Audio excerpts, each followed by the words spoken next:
como sabemos, vivemos um cenário de transformação tecnológica acelerada, em que inteligência artificial, Big Data, plataformas digitais e redes de comunicação reconfiguram não apenas a economia, mas os próprios parâmetros da soberania contemporânea. Se antes a soberania se limitava ao controle territorial e político, hoje ela envolve igualmente a autonomia informacional, a capacidade regulatória do ciberespaço e a preservação da independência tecnológica.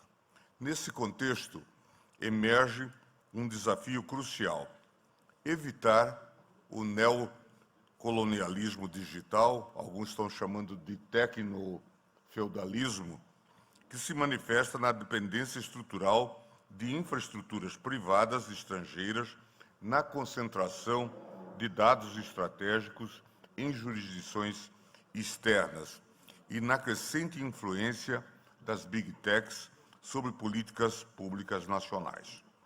Trata-se de uma forma de dominação menos visível que a colonial tradicional, mas igualmente limitadora da capacidade de autodeterminação dos Estados. Essa constatação dialoga com a tese arrojada de Yanis Varoufakis, ex-ministro de Finanças da Grécia, em seu livro Techno-Feudalism, What Killed Capitalism. O autor sustenta que o capitalismo tradicional, estruturado sobre lucros de mercado, foi substituído por uma nova lógica, o tecnofeudalismo. Nesse modelo, o poder não se organiza mais pela livre concorrência entre capitais, mas pelo domínio absoluto das plataformas digitais que monopolizam a atenção, moldam comportamentos e extraem rendas tanto dos usuários quanto de outros capitalistas. É um sistema no qual os cidadãos se tornam servos digitais e as empresas, por sua vez, pagam tributos para permanecer nos espaços virtuais controlados pelos novos senhores da Terra, as Big Techs. Esse diagnóstico reforça a urgência do debate sobre soberania digital. Se aceitarmos que estamos ingressando em uma era de tecnofeudos, em que plataformas privadas concentram poder político e econômico sem contrapesos institucionais, a defesa da soberania nacional se torna ainda mais premente. No Brasil, essa vulnerabilidade está bem documentada. Dados da Anatel revelam que 98% da infraestrutura de 5G é suprida por apenas 2 empresas estrangeiras, configurando uma dependência crítica em uma das tecnologias mais estratégicas para o futuro do país.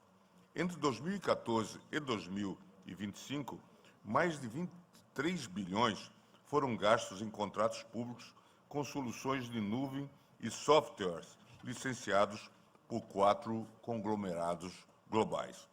Essa concentração tecnológica transcende a economia e impacta diretamente a segurança nacional, ao expor informações estratégicas a algoritmos opacos e a jurisdições alheias.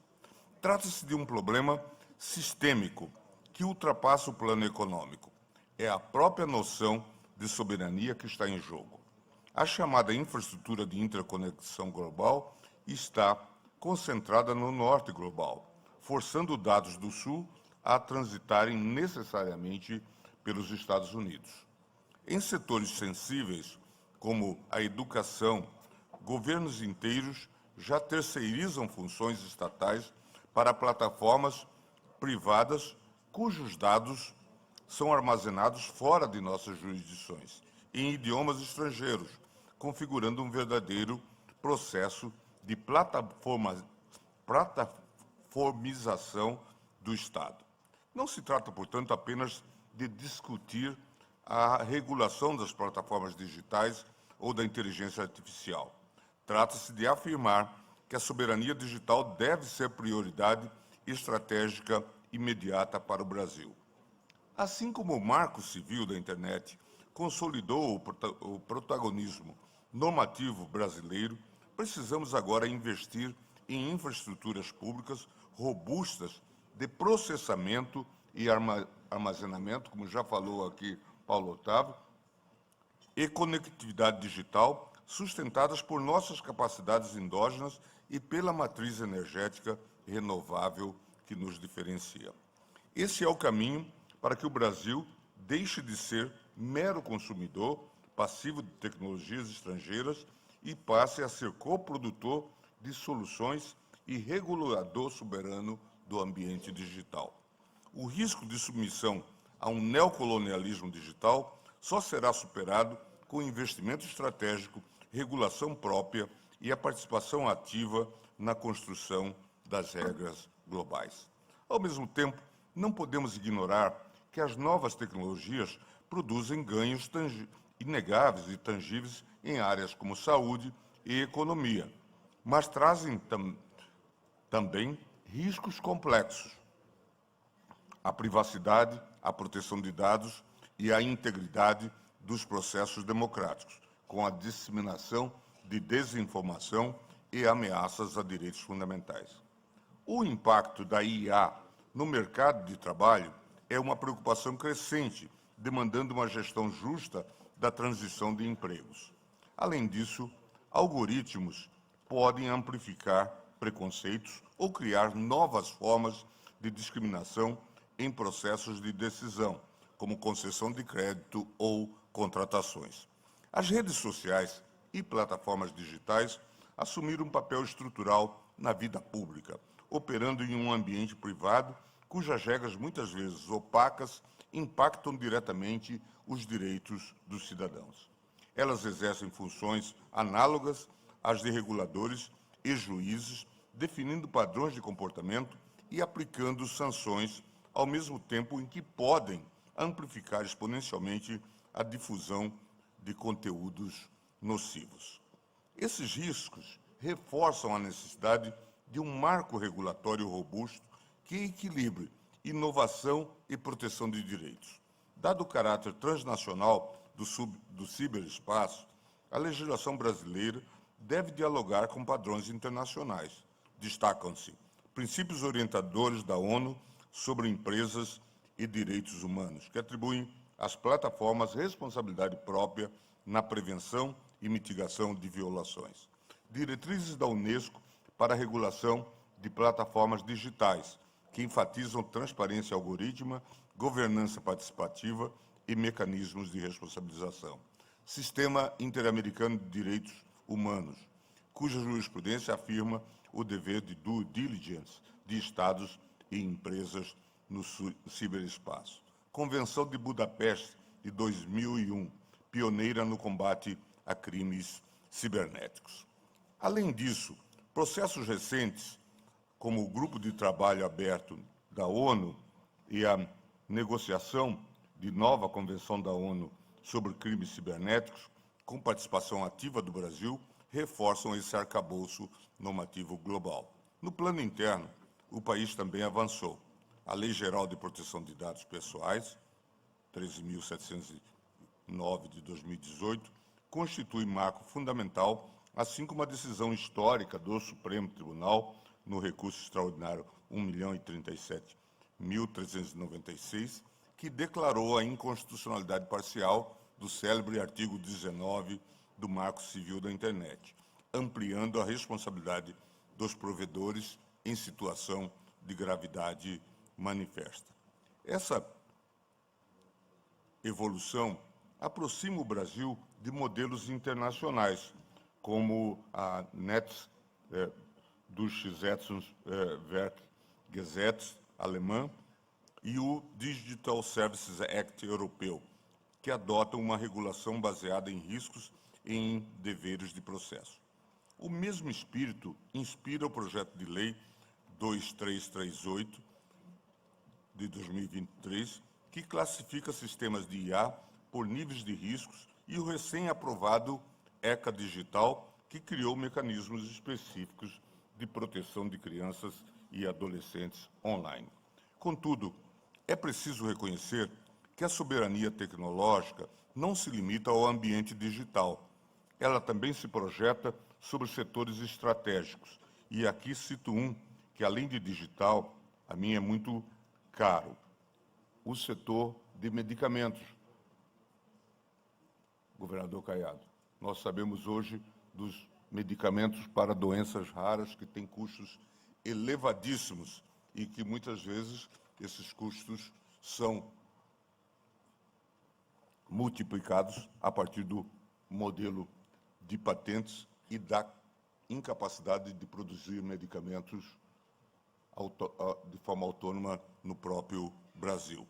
A pandemia da Covid-19 revelou de maneira dramática os riscos da dependência externa em insumos farmacêuticos e vacinas, quando países inteiros ficaram reféns da capacidade produtiva de poucos centros industriais. O Bling é o RP mais amado do Brasil, você já sabe. Mas sabia que com a gestão financeira do Bling você acompanha tudo o que acontece com seu dinheiro em um único lugar? E ainda tem uma conta digital super completa e simples de usar? Gestão inteligente para vender mais e se preocupar menos. Produção da vacina naqueles tempos realmente sombrios.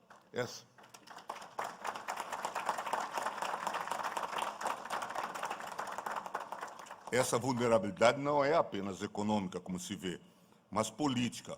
Compromete a autonomia decisória do Estado brasileiro e limita a efetividade, no caso do direito constitucional à saúde. A dependência de importações em terapias avançadas e insumos essenciais fragiliza o SUS e expõe o país a pressões externas, desde a flutuação cambial até a imposição de barreiras comerciais ou restrições geopolíticas, como estamos vivendo agora. Como enfatizado em debates recentes no Supremo Tribunal Federal, a judicialização de medicamentos de alto custo é sintoma direto dessa fragilidade estrutural, que desloca para o Poder Judiciário a responsabilidade por suprir lacunas de políticas públicas que nós sabemos precisam ser implementadas a médio e a longo prazo. Fortalecer a indústria farmacêutica nacional, investir em pesquisa, ciência e inovação e adotar políticas industriais de longo prazo não são apenas medidas de fomento econômico, são escolhas de soberania. O Brasil possui capital humano, universidades de excelência e uma matriz energética renovável, que pode sustentar cadeias produtivas de alto valor agregado. É nesse contexto que instrumentos como parcerias para o desenvolvimento produtivo, acordos de compartilhamento de riscos e a criação de consórcios nacionais de pesquisa clínica devem ser vistos como parte do projeto de autonomia tecnológica e de proteção social. Em outras palavras, a garantia do acesso universal a medicamentos de qualidade, seguros e a preços justos depende da nossa capacidade de produzir internamente o que é estratégico. Não podemos ficar sujeitos à lógica de mercados internacionais altamente concentrados, nos quais 4 ou 5 conglomerados definem a vida e a morte de milhões pela precificação de terapias essenciais.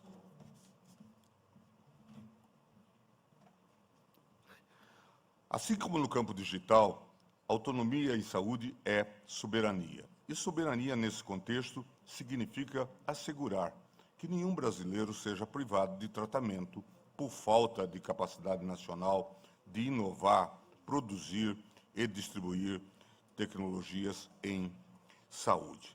Encerro chamando a atenção que, se hoje nós somos um país de destaque na área do agronegócio e do agrobusiness, isso se deveu não a uma exploração predatória do nosso território, como já muito bem disse em Lisboa o governador Caiado, mas graças a um desenvolvimento tecnológico adequado, graças à visão de pessoas que souberam investir na tecnologia. Um dos exemplos bem-sucedidos, João, é exatamente a Embrapa e tantos outros institutos de pesquisa que fizeram do Brasil uma liderança hoje mundial inegável. Precisamos pensar em Embrapas para essas outras áreas de tecnologia. Por fim, ressalto, a revolução tecnológica em curso exige mais do que inovação. Ela exige novo pacto e visão de soberania, capaz de garantir que a digitalização e o avanço científico não sejam instrumentos de dependência, mas fundamentos de emancipação nacional e do fortalecimento da democracia. Que o Brasil assuma com coragem, neste momento bastante desafiador para todos nós, o protagonismo do seu próprio destino tecnológico.